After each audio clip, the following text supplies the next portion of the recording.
नमस्ते दोस्तों। सनातन धर्म में एकादशी व्रत का बहुत बड़ा महत्व है।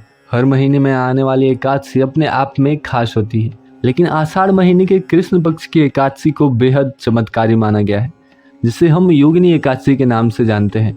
साल 2026 में योगिनी एकादशी का व्रत 10 जुलाई दिन शुक्रवार को रखा जाएगा। पौराणिक मान्यताओं के अनुसार अगर आपके जीवन में कोई भी गंभीर बीमारी है या जाने अनजाने में आपसे कोई बड़ा पाप हो गया है, तो यह व्रत आपके उन सभी कष्टों से मुक्ति दिला सकता है। आज की इस वीडियो में हम जानेंगे योगिनी एकादशी का सही शुभ मुहूर्त, पारण का समय, पूजा विधि और इसके पीछे की बेहद दिलचस्प पौराणिक कथा। सबसे पहले बात करते हैं शुभ मुहूर्त की।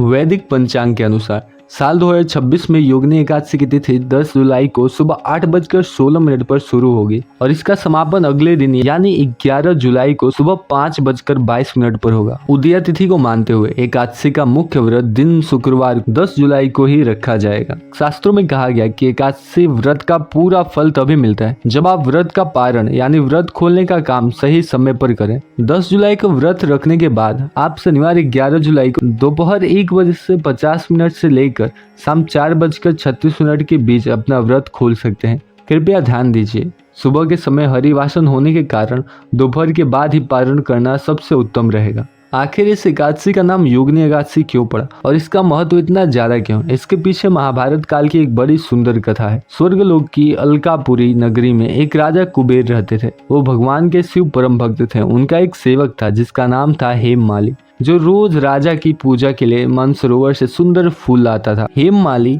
अपनी पत्नी विशालाक्षी से बहुत प्रेम करता था। एक दिन वह फूलों को लाकर अपने घर में पत्नी के साथ समय बिताने में इतना खो गया कि राजा कुबेर की दोपहर की पूजा का समय निकल गया। राजा कुबेर ने क्रोध में आकर हेममाली को दरबार में बुलाया और श्राप दे दिया कि तुमने भगवान की भक्ति से ऊपर अपनी काम वासना को रखा, इसलिए तुम स्वर्ग से सीधे धरती पर गिरोगे और तुम्हें कोढ़ का रोग हो जाएगा। श्राप के कारण हेममाली धरती पर भटकने लगा, दुखी रहने लगा। कई सालों बाद भटकते हुए वह मार्कंडेय ऋषि के आश्रम पहुंचा। ऋषि ने उसकी व्यथा सुनी और दया करके उसे आषाढ़ मास की योगिनी एकादशी का व्रत पूरे नियम से करने की सलाह दी। हेममाली ने पूरी श्रद्धा से व्रत किया और भगवान विष्णु की कृपा से उसका कोढ़ पूरी तरह ठीक हो गया और उससे दोबारा स्वर्गलोक में अपनी पत्नी के साथ स्थान मिला। तो दोस्तों, यह थी योगिनी एकादशी 2026 की पूरी जानकारी। उम्मीद है आपको ये वीडियो मददगार लगी होगी। अगर आपको कोई सवाल है तो नीचे कमेंट बॉक्स में जरूर पूछें। भगवान श्री विष्णु की कृपा हम सभी पर बनी रहे। जय श्री हरि विष्णु, जय श्री कृष्ण।